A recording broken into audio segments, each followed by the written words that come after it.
নমস্কার, Rishibani institute of Vedic অ্যাস্ট্রোলজির পক্ষ থেকে স্বাগত জানাই আজকের জ্যোতিষ আলোচনায়। আমি শান্তনু আপনাদের সঙ্গে। আলোচ্য বিষয় রাশিফল তুলা রাশি জুলাই মাস 2025 সাল, অর্থাৎ জন্মকুণ্ডলিতে যাদের রাশি বা লগ্ন তুলা তাদের জন্য 2025 সালের জুলাই মাস কেমন কাটতে চলেছে সেই সম্পর্কে আগাম ভবিষ্যৎ বার্তা নিয়ে আমি আজকে আপনাদের সাথে। রাশি বা লগ্ন তুলা হতেই পারে, এটা আমরা জানি, কিন্তু যাদের জন্মকুণ্ডলিতে তুলার প্রভাব রয়েছে তাদের ক্ষেত্রেও কিন্তু এই রাশিফল কার্যকরী।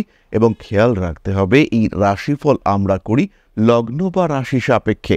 এগুলি ছাড়াও আপনার জন্মকুণ্ডলিতে আরও গ্রহ সমন্বয় রয়েছে আপনার দশা, রয়েছে আপনার বর্গকুণ্ডলী, তার সঙ্গে সঙ্গে অষ্টক বর্গে গ্রহদের বলবত্তা এবং প্রাপ্ত রেখার সংখ্যা। তুলা কালপুরুষের সপ্তম রাশি, শুক্রের দ্বারা প্রভাবিত বায়ু তত্ত্বের চর প্রকৃতির এই রাশি। ঝোড়ো হওয়ার শক্তি এই রাশির মধ্যে রয়েছে ক্রিয়েটিভিটি, রয়েছে নতুন কিছু সৃষ্টি করবার ক্ষমতা, তার সঙ্গে সঙ্গে রয়েছে নতুনভাবে ভাবার চিন্তা, নতুন করে বাঁচার চিন্তা। এই সমস্ত নিয়েই তুলা সবচেয়ে ব্যালেন্সড একটি রাশি। তুলা রাশি বা লগ্নের মানুষদের মধ্যে সবাইকে নিয়ে চলার যে প্রবণতা দেখতে পাওয়া যায় সেটা টোটালি ডিফারেন্ট, সেটা কিন্তু সবার থেকে সম্পূর্ণ আলাদা। যাই হোক না কেন, এই সময় তুলা রাশির নবমে বৃহস্পতির অবস্থান, একাদশে অবস্থান করে রয়েছেন এই মাসে মঙ্গল। 28 তারিখ পর্যন্ত মঙ্গল থাকবেন, তার সঙ্গে কেতুও রয়েছে। প্রচুর চেষ্টা, কিছু কনফিউশন তুলাকে ডাইভার্ট করতে পারে। খেয়াল রাখতে হবে, তুলা রাশি বা লগ্নের মানুষদের উচ্চ বিদ্যার ক্ষেত্রে সাফল্য দেবে নবম ভাবস্থ বৃহস্পতি। বাবার স্বাস্থ্য উন্নতির সম্ভাবনা রয়েছে। উচ্চ বিদ্যার ক্ষেত্রে সাকসেস রেট অনেক বেশি। কম্পিটিশনের ক্ষেত্রেও উন্নতি দেখতে পাওয়া যাবে। কর্মক্ষেত্রের স্থিতিশীলতা বাড়বে। 16 জুলাইয়ের পর থেকে সূর্যদেব অর্থাৎ রবি তিনি প্রবেশ করতে চলেছেন কর্কট রাশিতে। সূর্যের এই কর্কট রাশিতে প্রবেশ পুনর্বসু নক্ষত্র থেকে পুষ্যা নক্ষত্রে তার গমন, অর্থাৎ আরও 3 দিন পর, মোটামুটি 19 তারিখের পর থেকে তুলা রাশি বা লগ্নের মানুষদের কর্মপ্রাপ্তির সম্ভাবনা অনেকটা বাড়তে দেখতে পাওয়া যাবে। ভালোবাসার ক্ষেত্রে হঠাৎ করে উগ্রতা প্রদর্শন করে ফেলতে পারেন তুলা রাশি বা লগ্নের মানুষজন, কারণ পঞ্চম ভাবের রাহু সে কিন্তু একটা অ্যাবনর্মালিটি ক্রিয়েট করতে পারে। পঞ্চম ভাবে রাহুর এই অবস্থান অস্থির করে তুলতে পারে তুলা রাশি বা লগ্নের মানুষদেরকে। তার সঙ্গে সঙ্গে ষষ্ঠভাবে রয়েছেন শনিদেব। ব্যথা, যন্ত্রণা, হঠাৎ আঘাতপ্রাপ্তি, কিছু প্রেশার ইত্যাদি সৃষ্টির সংযোগ দেখতে পাওয়া যাবে। সমস্ত রকম অনৈতিক কার্যাবলী থেকে নিজেকে দূরে সরিয়ে রাখার চেষ্টা তুলাকে অবশ্যই করতে হবে। আইনি জটিলতা থেকে সাবধানতা বজায় রাখা উচিত। মাথায় মৃদু আঘাত পাওয়ার সম্ভাবনা তুলার ক্ষেত্রে দেখতে পাওয়া যাবে। হঠকারিতা সম্পূর্ণভাবেই তুলাকে অ্যাভয়েড করতে হবে। তুলা রাশি বা লগ্নের মানুষরা দাঁতের যন্ত্রণায় এই সময় কিন্তু কষ্টপ্রাপ্ত হতে পারেন। এর সঙ্গে সঙ্গে আরেকটি খুব বড় এবং বলবান গ্রহ সঞ্চার, যেটি কিনা শুক্রের অবস্থান। শুক্র তুলার অষ্টমে অবস্থান করে রয়েছেন এবং শুক্রের এই তুলার অষ্টমে অবস্থান, সক্ষেত্রী অবস্থান, এটা কিন্তু তুলার অদ্ভুতভাবে ক্ষমতাকে বাড়িয়ে তুলবে। কোনো একটা বিষয়ের নেগেটিভিটি দেখতে পাওয়া গেল, কিন্তু আলটিমেটলি তার রেজাল্ট পজিটিভ। কোনো একটা বিষয়ে ঘাটতি দেখতে পাওয়া গেল, কিন্তু আলটিমেটলি তার রেজাল্ট হলো কিছু আপলিফটমেন্ট। এই বিষয় কিন্তু আমরা তুলার ক্ষেত্রে দেখতে পাবো, এবং নেগেটিভিটিগুলোর মধ্যেও পজিটিভিটি খুঁজে বার করবার চেষ্টা, এটাও আমরা তুলার ক্ষেত্রে দেখতে পাবো, এবং যার কারণে তুলার অগ্রগতি সেটা কিন্তু হবে অনেকটাই বেশি। তুলা রাশি বা লগ্নের মানুষদের ক্ষেত্রে এই অগ্রগতি এটা কিন্তু হবে চোখে পড়ার মতন। তুলা রাশি বা লগ্নের মানুষরা যে কোনো কাজের ক্ষেত্রে তারা সাকসেসফুল হতে পারবেন, কিন্তু ইনিশিয়াল ফেজে কিছুটা স্ট্রেস কাজ করতে দেখতে পাওয়া যাবে। তুলা রাশি বা লগ্নের মানুষদের ক্ষেত্রে প্রথমে অস্থিরতা এলেও আলটিমেটলি কিন্তু গ্রোথ দেখতে পাওয়া যাবে। তুলা রাশি বা লগ্নের মানুষরা ঋণ প্রাপ্ত হবেন। লোন পাওয়া এবং সেই ঋণ প্রাপ্তির পরে নিজের অর্থনৈতিক শ্রীবৃদ্ধি, ব্যবসার ক্ষেত্রে ডেভেলপমেন্ট, এই সবই কিন্তু দেখতে পাওয়া যাবে। তাই তুলা রাশি বা লগ্নের মানুষদের জন্য শুক্রের এই অষ্টমভাবে অবস্থান এটা কিছুটা নেগেটিভ মনে হলেও আলটিমেটলি এর রেজাল্ট কিন্তু পজিটিভ। তুলা রাশি বা লগ্নের মানুষদের জন্য এই নেগেটিভিটির রেজাল্ট কিন্তু আলটিমেটলি পজিটিভ, এটা আমাদেরকে খেয়াল রাখতে হবে। নাম যশ অর্থনৈতিক ক্ষেত্রে কিছু সমস্যা আসতে পারে, খেয়াল রাখতে হবে। অষ্টম ভাবে শুক্র অবস্থান করে রয়েছে, হঠাৎ করেই কিছু সমস্যার মধ্যে আপনি কিন্তু পড়তে পারেন। খেয়াল রাখতে হবে অষ্টম ভাবে শুক্র যখন রোহিণী নক্ষত্রে আসবে তখন কিন্তু বাহ্যিক প্রভাবে আপনার ইচ্ছা পূরণের সম্ভাবনা এটা তৈরি হতে দেখতে পাওয়া যাবে। অনৈতিক কাজকর্ম এই সময় একটু এড়িয়ে চলবেন। উল্টোপাল্টা খাওয়ার দিক থেকে নজর দূরে সরিয়ে রাখাই উচিত। ভুগতে পারেন পেটের সমস্যায়, কারণ পঞ্চম ভাবে রাহু আপনার ইন্ডাইজেশনকে বাড়িয়ে তোলবার চেষ্টা করবে। রাগ, জেদ, তেজ, উগ্রতা এগুলির উপরে নিয়ন্ত্রণ এটাও আপনাকে রাখতে হবে। একাদশ ভাবে কেতুর অবস্থান এটা কিছু কিছু ক্ষেত্রে সাফল্য বাড়াবে, কিন্তু রোগ বৃদ্ধি এটা হওয়ার সম্ভাবনা রয়েছে।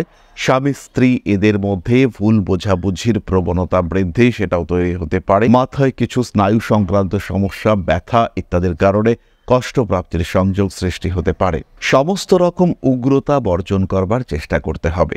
নবম ভাবে বৃহস্পতি বাবার সঙ্গে আপনার সম্পর্ককে আরেকটু বেটার করবার চেষ্টা করবে। পৈতৃক সম্পত্তি প্রাপ্তির ক্ষেত্রে বাবার সঙ্গে সুসম্পর্ক গড়ে তোলার ক্ষেত্রে ইমপ্রুভমেন্টের মাত্রা অনেকটাই বেশি। বাবার মাধ্যমে উপকৃত হওয়ার একটা সম্ভাবনা রয়েছে এবং এখানেও কিন্তু কিছু নেগেটিভিটি তারপর কিছু পজিটিভিটির সংযোগ আমরা দেখতে পাই। অর্থাৎ বাবার শরীরটা খারাপ হলো, আপনাকে কিছু দায়িত্ব নিতে হলো, আপনি ব্যবসাটা শিখলেন, প্রেশার এলো আপনার উপরে এবং সেই প্রেশার ওভারকাম করতে গিয়ে আপনি অনেক কিছু শিখে নিলেন, একটা যেন ম্যানেজমেন্ট কোর্স হয়ে গেল আপনার। এই ঘটনা কিন্তু ঘটতে চলেছে আপনার সাথে। চাকরি প্রাপ্তির ক্ষেত্রে উন্নতি অবশ্যই দেখতে পাওয়া যাবে। ইনফ্যাক্ট প্রমোশন, ডেভেলপমেন্ট, অথরিটি, ক্ষমতা বৃদ্ধি এটা কিন্তু প্রত্যেক কর্মরত ব্যক্তি উপলব্ধি করতে পারবেন। তার যে কর্মক্ষেত্রে ইমপ্রুভমেন্ট হলো, ডেভেলপমেন্ট হলো, এটা স্পষ্টভাবে দেখতে পাওয়া যাবে। কর্মক্ষেত্রের এই ডেভেলপমেন্ট এটা প্রমিনেন্ট হয়ে উঠতে দেখতে পাওয়া যাবে। তুলা রাশি বা লগ্নের মানুষ যারা ব্যবসা করছেন তাদের ক্ষেত্রে কিন্তু ইমপ্রুভমেন্ট আসছে। খেয়াল রাখতে হবে সপ্তমপতি মঙ্গল তিনি একাদশে রয়েছেন, তাই বিজনেসের ডেভেলপমেন্ট বা ইমপ্রুভমেন্ট আপনি পাচ্ছেন। ব্যবসার ক্ষেত্রে উন্নতি আসবেই, এই বিষয়ে কিন্তু নিশ্চিন্ত থাকা যায়। যারা একটু ভারী জিনিসপত্রের ব্যবসা করেন তাদের ক্ষেত্রে ব্যবসার পরিশ্রম বাড়লেও প্রফিটের জায়গায় কিন্তু কিছুটা সমস্যা থাকবে। কিন্তু যারা ওষুধের ব্যবসা করেন, স্বর্ণের ব্যবসা করেন, প্রসাধন সামগ্রীর ব্যবসা করেন, যারা সার্ভিস ওরিয়েন্টেড ব্যবসা করেন, যারা হোটেল ব্যবসা করেন, যাদের ব্যবসার সঙ্গে কোনো না কোনোভাবে বিলাসিতা অথবা বিনোদন এই দুটি শব্দ জড়িত রয়েছে তাদের ক্ষেত্রে ইমপ্রুভমেন্ট দেখতে পাওয়া যাবেই। তারা উন্নতি করছেন। স্বনিযুক্তি পেশার ক্ষেত্রে অল্প বিস্তর অস্থিরতা দেখতে পাওয়া গেলেও আলটিমেটলি সেখানে ডেভেলপমেন্ট আসছে এবং ওকালতি, মেডিকেল এই সমস্ত প্রফেশনে যারা রয়েছেন তাদের ক্ষেত্রে উন্নতির সংযোগ অনেকটাই বেশি। পুরনো শত্রুতা সেটা আবার মাথাচাড়া দিয়ে উঠতে পারে এবং সেটা কিন্তু আপনার পেশার ক্ষেত্রে প্রভাব বিস্তার করতে পারে। খেয়াল রাখতে হবে মানুষের সঙ্গে শত্রুতার ভাব যতটা সম্ভব বর্জন করে আপনাকে চলতে হবে। শেয়ার মার্কেটে তুলা রাশি বা লগ্নের মানুষদের অল্প বিস্তর আপস অ্যান্ড ডাউনস দেখতে পাওয়া গেলেও 16 তারিখের পর থেকে তুলা কিন্তু ইমপ্রুভ করতে পারছেন, নিশ্চিন্ত থাকা যায়। বাইরের লোকের উপরে ভরসা না করে নিজের উপরে ভরসা রাখুন। নিজে পড়াশোনা করুন, বুঝে শেয়ারে ইনভেস্ট করুন, প্রফিট আপনার হবে। বিবাহিত জীবন মাঝারি, ঝগড়া, অশান্তি ইত্যাদি থাকছে। মিসআন্ডারস্ট্যান্ডিং দেখতে পাওয়া যাবে। দুই পক্ষের মধ্যে একটা অস্থিরতার ভাব, অর্থাৎ স্বামী এবং স্ত্রীর মধ্যে ভুল বোঝাবুঝির সম্পর্ক এটা সৃষ্টি হতে পারে এবং যদি এরকম সৃষ্টি হয় সেই ক্ষেত্রে তুলা রাশি বা লগ্নের মানুষ তাদের মধ্যে কিন্তু কিছুটা স্ট্রেস ফেস করতে হবে। তুলা রাশির মানুষদের এই সময় অতিরিক্ত কর্তব্য জ্ঞান বাড়তে দেখতে পাওয়া যাবে এবং এই অতিরিক্ত কর্তব্য জ্ঞানের কারণে তুলা রাশি বা লগ্নের মানুষ তাদের কিন্তু একটু বাড়তি ব্যয় হওয়ার সম্ভাবনাও দেখতে পাওয়া যায়। কর্মতৎপরতা বাড়তে চলেছে তুলা রাশি বা লগ্নের মানুষদের ক্ষেত্রে। পুরনো প্রেম ফিরে আসার সংযোগ দেখতে পাওয়া যায়। সমস্ত রকম হঠকারিতা অ্যাভয়েড করে চলার চেষ্টা অবশ্যই তুলাকে করতে হবে। কার্মিক উন্নতির সম্ভাবনা দেখতে পাওয়া যায়। তুলা রাশি বা লগ্নের মানুষদের বিয়ের কথাবার্তা ফাইনালাইজ হওয়ার সংযোগ দেখতে পাওয়া যাবে এবং বেশ কিছু মানুষ তার মনের মানুষকে খুঁজে পাবেন। নতুন প্রেম হওয়ার কিছু সম্ভাবনা দেখতে পাওয়া যায়। গন্ডগোল লুকিয়ে রয়েছে উচ্চবিদ্যার ক্ষেত্রে তুলা রাশি বা লগ্নের মানুষজন তাদের কিন্তু রং ডিসিশন নেওয়ার একটা টেন্ডেন্সি দেখতে পাওয়া যায়। তুলা রাশি বা লগ্নের মানুষজনের ক্ষেত্রে কিছুটা অস্থিরতা, কিছুটা অশান্তি বৃদ্ধির সম্ভাবনা দেখতে পাওয়া যাবে। সমস্ত রকম হঠকারিতা তুলাকে বর্জন করতে হবে। সন্তানের শিক্ষার ক্ষেত্রে আরও বেশি আপনাকে প্রমিনেন্ট ডিসিশন নেওয়ার চেষ্টা করতে হবে। তুলা রাশি বা লগ্নের মানুষদের ক্ষেত্রে অস্থিরতা বাড়তেই পারে। নতুন কোনো একটা শিক্ষা, বিদেশ যাত্রার ইচ্ছা ইত্যাদি সৃষ্টি হতে পারে। কিন্তু খেয়াল রাখতে হবে তুলা রাশি বা লগ্নের মানুষজন তাদের এই বিদেশ যাত্রার চিন্তা, মানসিকতা তার উপরে নিয়ন্ত্রণ রাখতে হবে এবং কোনো রকম লোন করে শিক্ষা এটাকে অ্যাভয়েড করার চেষ্টা করতে হবে। এই সময় রং ডিসিশনের টেন্ডেন্সি অবশ্যই রয়েছে এবং বিলাসিতার একটা মাত্রা সেটা বাড়তে দেখতে পাওয়া যাবে। তার কারণে কিন্তু অতিরিক্ত ব্যয় বৃদ্ধির সংযোগ রয়েছে। মায়ের শরীর স্বাস্থ্য নিয়ে অল্প বিস্তর দুশ্চিন্তা রয়েছে তুলার ক্ষেত্রে। মায়ের কর্মক্ষেত্রেও কিছুটা অস্থিরতা, অশান্তির কারণে পারিবারিক সমস্যা বৃদ্ধির সংযোগ দেখতে পাওয়া যাবে। এরপরে আমরা চলে আসব নাক্ষত্রিক আলোচনা প্রসঙ্গে। জীবনের সমস্যা সমাধানের উদ্দেশ্যে কিংবা জ্যোতিষ শিক্ষার উদ্দেশ্যে সরাসরি আমাদের সঙ্গে যোগাযোগ করতে পারেন। এখন আমরা থাকছি কলকাতার সঙ্গে সঙ্গে দুর্গাপুর এবং আগরতলায়, এবং জুলাই মাসের শেষ সোমবার মঙ্গলবার আমরা থাকছি আগরতলায়, অর্থাৎ 21 তারিখ এবং 22 তারিখ আমরা থাকছি আগরতলায়। সরাসরি সাক্ষাতের জন্য আজই কল করুন আমাদের নাম্বারে। তুলা রাশির প্রথম নক্ষত্র চিত্রা। কর্মসংস্থান বাড়তে দেখতে পাওয়া যাবে। শরীরটা কিন্তু একটু দুর্বল থাকার সম্ভাবনা রয়েছে। কিছু হঠকারী সিদ্ধান্ত নেওয়ার টেন্ডেন্সি দেখতে পাওয়া যাবে। ইনজেক্টেবল ট্রিটমেন্ট, রং ট্রিটমেন্ট হওয়ার সম্ভাবনা দেখতে পাওয়া যায়। এই সময় পেটের সমস্যায় ভুগতে পারেন। খেয়াল রাখতে হবে, পেটের সমস্যায় যদি আপনি ভোগেন এটা কিন্তু আপনার জন্য অবশ্যই পজিটিভ। পেটের সমস্যা, ছোট কোনো সমস্যা, অ্যালার্জি, অ্যাজমা এই টাইপের যদি কোনো সমস্যা হয়, ব্রিদিং প্রবলেম যদি হয় কিংবা কোনো ডাইজেশন ইস্যু যদি হয়, সেই ক্ষেত্রে আপনি বুঝতে পারবেন যে অল্পের উপর দিয়ে সমস্যা কেটে গেল। চিত্রা নক্ষত্রের মানুষদের বাহন ক্রয় করা, ভ্রমণ প্রবণতা সৃষ্টি করা ইত্যাদির সংযোগ দেখতে পাওয়া যায়। কাজকর্মের সুযোগ চিত্রার ক্ষেত্রে বাড়বে। কিছু কিছু ক্ষেত্রে আইনি জটিলতায় জড়াতে পারেন। অর্থভাগ্য বেশ ভালো। পাওনা টাকা পয়সা উদ্ধারের চেষ্টা করা যেতে পারে। মানসিক দিক থেকে অল্প বিস্তর অশান্তি আপনার ক্ষেত্রে আসতেই পারে, তবে তার কারণে যে আপনি বিরাট সমস্যায় পড়বেন তা কিন্তু একেবারেই নয়। পরবর্তী নক্ষত্র স্বাতি। কিছু প্রতারণা, কিছু হঠকারী সিদ্ধান্ত, তার কারণে ভুল হয়ে যাওয়া, টাকা পয়সা আটকে যাওয়া, রং ইনভেস্টমেন্ট, লস ইত্যাদির সংযোগ দেখতে পাওয়া যায়। নাম, যশ, প্রভাব, প্রতিপত্তি ইত্যাদি বৃদ্ধির সংযোগ রয়েছে। রাজনৈতিক সক্রিয়তা অবশ্যই বাড়তে পারে। ফিরে আসতে চলেছে পুরনো প্রেম। অবশ্যই বড় কোনো কাজে হাত দিতে পারেন। ঠান্ডা লাগার সম্ভাবনা দেখতে পাওয়া যাবে। গুপ্ত শত্রুতা আপনার জন্য ঘাতক সিদ্ধ হতে পারে। আবার শরীর স্বাস্থ্য নিয়ে স্বাতি একটু ভাবনা চিন্তার মধ্যে পড়তে পারেন। উচ্চবিদ্যার সংযোগ রয়েছে। হঠাৎ করে টাকা পয়সা আসতে পারে। শেয়ার মার্কেটে লাভবান হওয়ার সম্ভাবনা দেখতে পাওয়া যাবে। মানসিক দিক থেকে একটু আধটু অস্থিরতা বাড়তেই পারে, তবে নতুন কাজের সুযোগ আসার সঙ্গে সঙ্গে মন ভালো হয়ে যেতে দেখতে পাওয়া যাবে। পরবর্তী নক্ষত্র বিশাখা। একটু মানসিক দিক থেকে দুর্বল থাকার সম্ভাবনা দেখতে পাওয়া যায়। রাজনৈতিক সক্রিয়তা বাড়তে চলেছে। হাঁটু, কোমর ইত্যাদির কারণে কষ্টপ্রাপ্ত হতে পারেন। পুরনো প্রেম ফিরে আসবার সম্ভাবনা দেখতে পাওয়া যায়। অ্যাগ্রেসিভ বিহেভিয়ারের উপরে কন্ট্রোল রাখার চেষ্টা করতে হবে। বাড়ির পোষ্য প্রাণীর স্বাস্থ্য নিয়ে কিছুটা দুশ্চিন্তা বাড়তে পারে। রেগে গিয়ে কোনো ভুল সিদ্ধান্ত নিয়ে ফেলতে পারেন। পেটের সমস্যায় অল্প বিস্তর ভুগতে পারেন। বাহন সংক্রান্ত সিদ্ধান্ত নেওয়া যেতে পারে। বিশাখা এবং স্বাতি এই দুটি নক্ষত্রেরই গৃহ পরিবর্তনের সম্ভাবনা রয়েছে।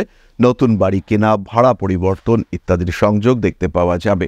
রাজনৈতিক সক্রিয়তা এড়িয়ে চলার চেষ্টা অবশ্যই আপনার করা উচিত। তাহলে তুলা রাশি এবং তার 3 নক্ষত্র সম্পর্কে সাধারণ ধারণা আমরা প্রাপ্ত হলাম। এবার আমরা চলে আসব প্রতিকার সংক্রান্ত আলোচনা প্রসঙ্গে। এই ক্ষেত্রে একটি কথা বলে নিতে চাই, যারা জ্যোতিষ শিক্ষার প্রতি আগ্রহ পোষণ করছেন, এটাকে ভালোবাসেন, নেশা অথবা পেশা হিসেবে জ্যোতিষকে গ্রহণ করতে চাইছেন, তারা সরাসরি ঋষিবাণীর সঙ্গে সংযুক্ত হতে পারেন। একটা প্রপার সায়েন্টিফিক কারিকুলাম, যেখানে প্রপার ফ্যাকাল্টি মেম্বার্স রয়েছে, তারা আপনাকে জ্যোতিষশাস্ত্রের সঙ্গে সঙ্গে হস্তরেখা বিদ্যা, বাস্তুশাস্ত্র, সংখ্যাতত্ত্ব ইত্যাদি সম্পর্কে জ্ঞান প্রদান করবেন এবং এই শিক্ষা লাভের পরে আপনি একজন প্রফেশনাল হয়ে উঠতে পারবেন।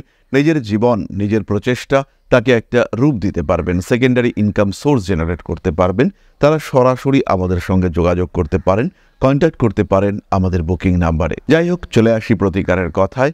তুলা রাশি বা লগ্নের মানুষরা ধারণ করতে পারেন গ্রিন অ্যাভেঞ্চুরিন ব্রেসলেট এবং তার সঙ্গে ক্লিয়ার ক্রিস্টাল ব্রেসলেট এবং 6মুখী রুদ্রাক্ষ। যাদের শরীরে স্পেশালি ব্যথা, যন্ত্রণা ইত্যাদি হচ্ছে, রোগ মুক্তির ক্ষেত্রে বাধা আসছে, তারা নিঃসন্দেহে ধারণ করুন 6মুখী রুদ্রাক্ষ। এর সঙ্গে সঙ্গে যেহেতু পঞ্চমে রাহু অবস্থান করে রয়েছে, তাই মাতঙ্গী স্তোত্র পাঠ করতে পারেন নবগ্রহ স্তোত্র। বাড়ির উত্তর পূর্ব কোণ কিছুটা পরিষ্কার পরিচ্ছন্ন রাখা যেতে পারে। তার সঙ্গে সঙ্গে কম বয়সী শিশুদের শিক্ষা উপকরণ দান করলেও আপনারা কিন্তু যথেষ্ট বেটার রেজাল্ট দেখতে পাবেন। তাহলে এবার আমরা চলে আসবো আলোচনার পরবর্তী পর্যায়ে, অর্থাৎ আপনাদের প্রশ্নে জ্যোতিষের উত্তর। তবে তার আগে ছোট্ট একটি বিষয় আপনাদের সঙ্গে শেয়ার করব। আশা করি পরম পিতার আশীর্বাদে সবাই খুব ভালো আছেন। জীবনে চলার পথে বিভিন্ন সময় বিভিন্ন ক্ষেত্রে আমরা প্রত্যেকেই কিছু না কিছু জনহিতকর কার্য করে থাকি। রাস্তায় যদি একজন মানুষ এসে আমাদের কাছে সাহায্য চায়, আমরা যতটুকু সম্ভব তাকে সাহায্য করবার চেষ্টা করি। কখনো কিছু অর্থের বিনিময়ে, কখনো তাকে কিছু খাদ্য সামগ্রী কিনে দিয়ে, কখনো গাছের জল দিয়ে, কখনো পাড়ার রাস্তার কুকুরটিকে খেতে দিয়ে আমরা সমাজের উন্নতি করবার চেষ্টা করি। আমরা সমাজের প্রতি আমাদের সামাজিক দায়বদ্ধতা পালন করবার চেষ্টা করি, কারণ প্রত্যেকেই আমরা মানুষ, প্রত্যেকের মধ্যেই রয়েছে মনুষ্যত্ব, প্রত্যেকেই আমরা অপরকে সাহায্য করবার জন্য অল্প বিস্তর দায়বদ্ধ। এই ভাবনা নিয়েই অধ্যাত্ম সেবা এবং প্রকৃতি পূজনের ব্রতী হয়েছে আমরা। আপনাদের সহযোগিতায় গঠন হয়েছে পরম ব্রহ্ম মিলন মঠ ও সেবাশ্রম। দীর্ঘদিন ধরেই, প্রায় বিগত 3 বছর ধরে বিভিন্ন সময়ে, বিভিন্ন অবস্থায়, বিভিন্ন পরিস্থিতিতে মানুষের পাশে গিয়ে আমরা দাঁড়িয়েছি। মানুষের পাশে যতটা সম্ভব সাহায্য করবার চেষ্টা আমরা করেছি আমাদের ক্ষুদ্র সামর্থ্যে। বারংবার আমরা পেয়েছি আপনাদের সাহচর্য, বারংবার আপনারা বাড়িয়ে দিয়েছেন আপনাদের সহযোগিতার হাত। তাই আরও একবার আপনাদের সামনে আজ আমি আবার এসেছি পরবর্তী কর্মসূচিকে বাস্তবায়িত করবার জন্য। বিগত দিনগুলিতে বিভিন্ন সময় আমরা বিভিন্ন ক্ষেত্রে ডোনেশন কর্মসূচি করেছি। আমরা শীতকালে কম্বল বিতরণ করেছি, মোজা চটি বিতরণ করেছি, মশারি বিতরণ করেছি ডেঙ্গুর সময়, করোনার সময় খাদ্য সামগ্রী বিতরণ করেছি আমরা। তার সঙ্গে সঙ্গে ছোট ছোট শিশুদের পড়াশুনো এগিয়ে যাওয়ার জন্য সারা বছরের সমস্ত শিক্ষা উপকরণ আমরা বিতরণ করেছি। তাদের সঙ্গে আমরা সময় কাটিয়েছি। এদের শিক্ষার ক্ষেত্রে যাতে ডেভেলপমেন্ট হয়, তাই বেশ কিছু এলাকায় আমরা সম্পূর্ণ বিনামূল্য কোচিং সেন্টার পরিচালনা করছি। এবং বিশেষ বিষয়টি হলো যে প্রত্যেকটি ক্ষেত্রেই আপনারা কিন্তু প্রত্যক্ষ বা পরোক্ষভাবে আমাদের সঙ্গে আছেন। এই কর্মসূচিগুলিকে সঠিকভাবে এগিয়ে নিয়ে যাওয়ার জন্য এবার প্রয়োজন হয়ে পড়েছে একটি পরিকাঠামো, একটি সুগঠিত আশ্রমের, যেখানে বেশ কিছু মানুষ আশ্রয় পাবে, যেখানে বেশ কিছু বৃদ্ধা তাদের দিনগুলিকে আরেকটু খুশির মধ্যে নিয়ে আসতে পারবেন, যেখানে বেশ কিছু অসহায় শিশু তাদের অভিভাবক খুঁজে পাবে, যেখানে বেশ কিছু নিষ্পাপ প্রাণ বিকশিত হওয়ার সুযোগ পাবে, যেখানে বেশ কিছু নিষ্পাপ প্রাণী তারা তাদের আশ্রয় খুঁজে পাবে। এই আশ্রম পরিকল্পনার জন্য, তার পরিকাঠামো নির্মাণের জন্য আমরা একটি জায়গা সিলেক্ট করেছি।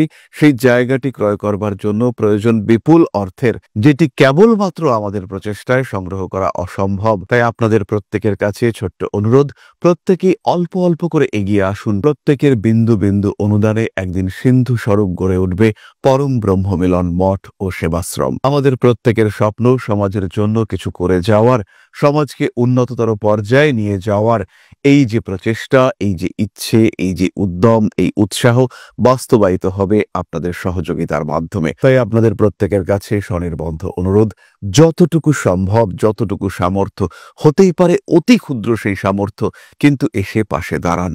ইতিমধ্যেই বহু মানুষ তাদের যথাসম্ভব সাহায্যের হাত আমাদের দিকে বাড়িয়েছেন। আমরা তাদের প্রতি কৃতজ্ঞ, আমাদের আন্তরিক ধন্যবাদ আমরা জানাই তাদের প্রতি। এবং আপনাদের কাছেও আমাদের অনুরোধ, আপনারাও একটু একটু করে এগিয়ে আসুন। সবাই যদি অল্প অল্প করে এগিয়ে আসি, তাহলেই কিন্তু বিরাট কোনো স্বপ্ন বাস্তবায়িত হতে পারবে। সকলেই যদি অল্প অল্প করে এগিয়ে আসি, তাহলেই কিন্তু বিরাট এই মহান কর্ম বাস্তবায়িত হতে পারবে। একদিন আমার আপনার প্রত্যেকের স্বপ্ন পরম ব্রহ্ম মিলন মঠ ও সেবাশ্রম আধ্যাত্ম সেবা এবং প্রকৃতি পূজনের এই মহান দায়িত্ব নিয়ে এগিয়ে আসতে পারবে, একটি জায়গা তৈরি করতে সক্ষম হবে। সবাইকে জানাই অগ্রিম ধন্যবাদ এবং শুভেচ্ছা। সবাই খুব ভালো থাকবেন। নমস্কার। তাহলে এবার আমরা চলে আসবো আপনাদের প্রশ্নে। প্রশ্ন করেছেন সঞ্জয় ঘোষ, 20-3-1988, 1:45 PM, জন্ম বড়নগর, কলকাতা। ব্যবসাটা খুব খারাপ যাচ্ছে, আর বিবাহ কোন সালে হবে সেটা যদি একটু বলেন। সঞ্জয়বাবু, এই মুহূর্তে আপনার বিবাহের যোগ চলছে। আমরা আশা করতে পারি পাত্রী সিলেকশন হওয়ার পরে 2027 সেপ্টেম্বর অক্টোবরে আপনার বিবাহ হবে। ব্যবসা যেটা খারাপ যাচ্ছে এটা খুবই স্বাভাবিক। রাহু কুম্ভ রাশিতে প্রবেশ করবার কারণে ব্যবসার ক্ষেত্রে আরও ব্লকেজ দেখতে পাওয়া যাবে, কিন্তু এই ব্যবসা থেকেই আপনি ইমপ্রুভমেন্ট দেখতে পাবেন এবং সেটা দেখতে পাবেন 2025 সালের অক্টোবর মাসের পর থেকে। সুতরাং সঞ্জয়বাবু নিশ্চিন্ত থাকুন, অক্টোবরের পর থেকে আপনার অবস্থা ফিরছে, এই ব্যাপারে নিশ্চিন্ত থাকা যায়। এই ক্ষেত্রে আমি আপনাকে অবশ্যই সাজেস্ট করব একজন জ্যোতিষের পরামর্শ গ্রহণ করবার জন্য, এবং কিভাবে এগোবেন, ব্যবসাপত্র কেমন চলছে, কোন ব্যবসায় আপনার ডেভেলপমেন্ট হতে দেখতে পাওয়া যাবে, সেই সম্পর্কে একটা প্রপার গাইডেন্স এটা আপনি নিতে পারবেন। তাহলে আজকের আলোচনা আমরা আর দীর্ঘায়িত করব না। সবাই সুস্থ থাকুন, ভালো থাকুন। মা শ্রী শ্রী আদিশক্তির আশীর্বাদে আপনাদের জীবন আরো আরো আরো সমৃদ্ধ হয়ে উঠুক। জয় মা আদিশক্তি। নমস্কার। ওং अकारादि पंचाशद्वर्णेभ्यो स्वाहा। ओं प्रतिपादादि तिथिभ्यो स्वाहा। ओं कृष्णपक्षाय स्वाहा। ओं शुक्लपक्षाय स्वाहा। ओं अमावस्याय स्वाहा। ओं पूर्णिमाय स्वाहा।